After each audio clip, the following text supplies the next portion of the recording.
mean, the irony is you want to say to SAFTU is, if you want to have more members, you should support a free market economy, but they persist in sort of striving to the end goal of the Marxist utopia.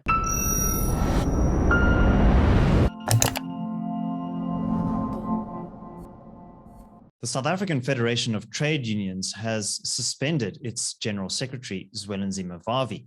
What is the meaning of this? Well, joining me to discuss is Sara Gon of the Daily Friend. Sara, could you provide some context to the story? Why has Vavi been suspended? SAFTU is essentially a breakaway from COSATU, and it operates largely in the private sector. So its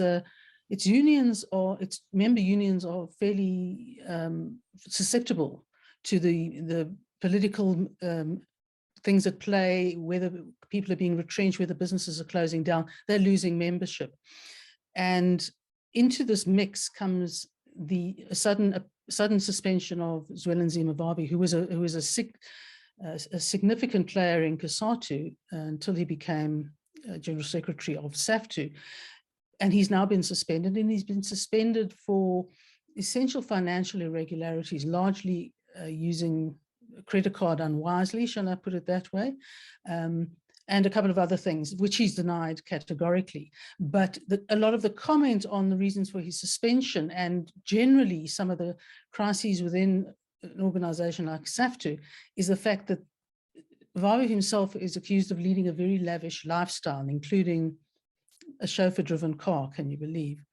And then, there's really problems when the Federation's president, its second deputy president, its deputy general secretary, and I think there was one other person, have been suspended for the manner in which they suspended Vavi. And it's when these come into play that you realize there are factions, and it's deemed to believe that some of the factions, one of the factions rather, is allied to the RET faction of the ANC.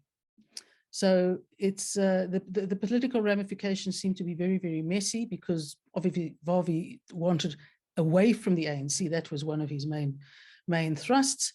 And Irvin Jim, who's the General Secretary of NUMSA, which is a member of SAFTU, is said to have a very close relationship with the RET faction, the Zuma faction of the ANC.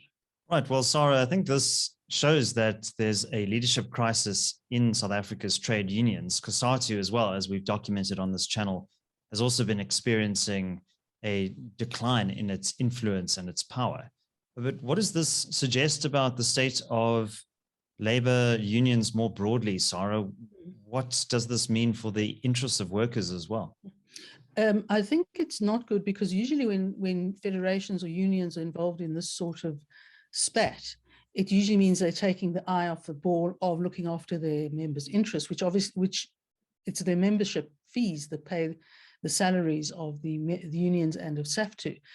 And it's also, there's been a real sort of decline in the sort of intellectual capital that has fed into the unions over the last 2 decades. And so a lot of it seems there's a lot of pettiness, and there's a lot of breastbeating, and as a consequence, particularly for the private sector unions, they should be losing money because of the poor economic situation. People are losing jobs. I mean, the irony is you want to say to SAFTU is, if you want to have more members, you should support a free market economy, but they persist in sort of striving to the end goal of the Marxist utopia. And I think what's happening as a result is that if they lose too many members, they're going to reach a stage where, as and when the economy picks up, unionism and union membership won't necessarily pick up at the same rate. And I think you will see some unions disappearing into the ether completely, and others being diminished. They'll be very much shadows of their former selves. Yeah, and we've seen that particularly in manufacturing. Bell Equipment, a major manufacturer, is moving a lot of its manufacturing operations offshore, which I think is just one signifier of the decline of manufacturing that's going to affect trade unions like NUMSA, which is very active in the metals and engineering space. But what about the politics of trade unions? COSATU is obviously in an alliance formally with the ANC and the Communist Party. But do you think that politics at the national level has infused or infected trade unionism? And is that to the detriment of the union's members themselves? With regard to COSATU, probably not, because they've been in the alliance for so long. And they have, for 27 years, they've been attached to the ANC SACP combination. So the proclivity for support of the ANC is not unusual, and it probably won't itself be affected. But I think what will happen is if the ANC splinters, COSATU will be forced to make a choice. I don't think there's no sign of it splintering as such itself, but I think it will be badly affected by the ANC, and I think it may very well sort of drift off as might the SACP. In SAFTU's case, you've got the support for, I think it was the Socialist Workers' Revolutionary Party, which was set up by Irvin Jim, which went into the last election but didn't gain any seats. And Vavi, I think, feels that it's crucial that the union be non-aligned, even though the union, the federation generally is considered to be Marxist and don't really differ very much from COSATU in that respect. But I think it's not so much, for the SAFTU, I'm not sure so much that a political ruction is going to be the problem. I think for SAFTU, it's going to be the economics, and it's going to be the fact that they make the wrong choices about economics and seek to have very much a state-led economy, that they think somehow this will bring up the union membership numbers, which it certainly won't. So, Sara, President Ramaphosa is currently campaigning within the ANC to be re-elected as ANC president. He, in the last Congress, appealed quite heavily to the COSATU-affiliated unions. Do you think that we're going to be seeing a repeat of that? Is he going to be worried about some of the ructions within the trade union movement more broadly? I don't think more broadly. I think it makes sense that he will make overtures to the union movement for a number of reasons. The one is that he was a senior unionist before the democratic era, at the head of the National Union of Mine Workers, which was very big. So he has an affinity for the movement.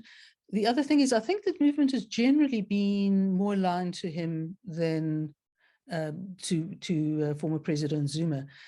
And the other reason you want to sort of go with the COSATU, the federation, as a support base, is that it has within the South African Democratic Teachers Union, which has the control of, or certainly the access to, most of the schools in the country, which are usually sites where elections are held or can be held. And so their sort of power in that sense, to have access to these facilities, provides a support base that they really literally couldn't otherwise pay for. So it certainly makes sense for Ramaphosa to go after them. Sara Gon, thank you very much. Let's hand over to you, our audience. Do you think that South Africa's trade unions should be politically partisan? Leave your thoughts down in the comments section.